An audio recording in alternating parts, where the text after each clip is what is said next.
ከሌለው ነገር ደግሞ ምንድነው ቀላል ነው። ምንም ብታደርጉ ሚዛን አያመጣም። ሚዛን አያመጣም።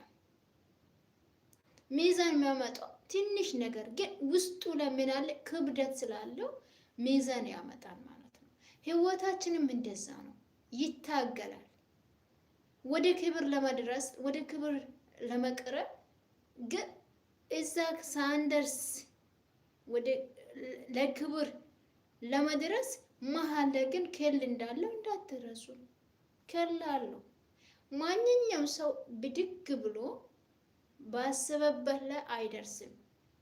ባሰበበት ላይ በፍጹም አይደርስም። ባሰብንበት ላይ ለመድረስ ግዴታ ነው መውደቅም መነሳትም ግዴታ ነው ማልቀስም